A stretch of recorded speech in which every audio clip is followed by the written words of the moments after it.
Back. I finished my album and I wanted to show it to you. This is the album right here. And I added a lot of cool stuff to the front. A lot of dies. I used a lot of dies and I used a big die up here. Because, you know, when you're at a party, life is good. And that's my end piece. But before I put the cover on it, I wanted to show you some of the individual pages. Let's start with the big die in the top. This one. This is a Diversions die. They look like this. They're a thin piece of metal that cuts in a die cut machine. This one is the X's and O's, which I use later. I'll show you. They come in the line. They're from the line Express Etches. This is the Celebrate.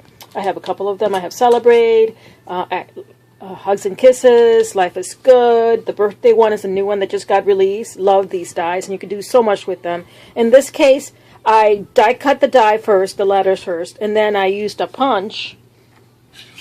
I think this is a Martha Stewart punch to cut the stars, and then I just basically taped it, and I also did a few staples with Tim Holtz Tiny Attacher. So that page came out nice. Here, let me show you a page where I used, in this page I used the Celebrate die, and I just made it into a banner and I glued it directly to the page. In this page over here, I used the X's and O's, the Hugs and Kisses die. This is my in-laws with, my husband and my brother-in-law. So I thought it was fitting, and it goes in any environment really. You could sneak a hug and a kiss anywhere. So I used this one here.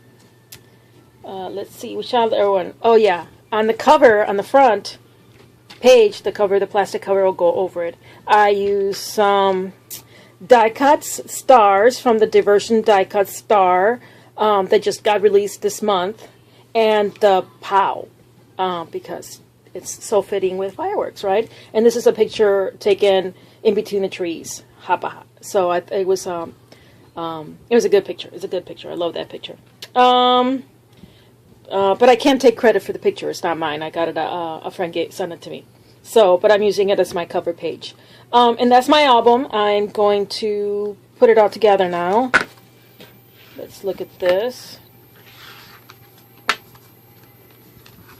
So I just stick it in here.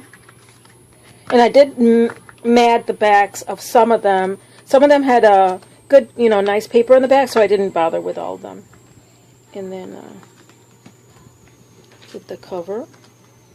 I could have also put the dimensional stuff on the cover itself, but in this case, I didn't want it to run the risk of, where are my fasteners? There they are. Of getting caught and losing them, so I put them inside. And that's fine for me. And I can already tell that I'm doing this backwards.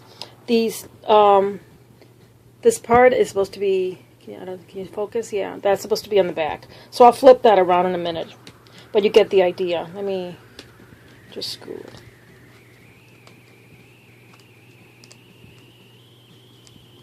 They're not easy to do. There we go.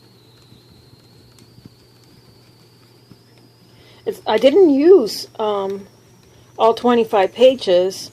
I probably left behind like maybe 10 pages. And the album is actually quite thick already with all my pages.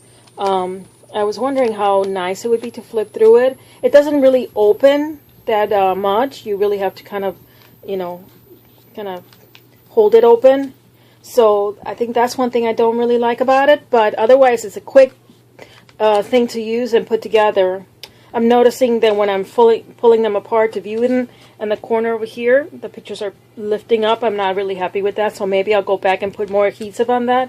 But that's my pictures on the pattern paper. If you notice, the pattern paper is perfectly adhered to the connecting sheets. So that's just me. I have to put more adhesive right on the edge of the pictures.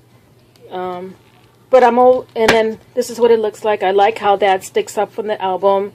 I love the shiny of the glitter paper with my stars and my big POW.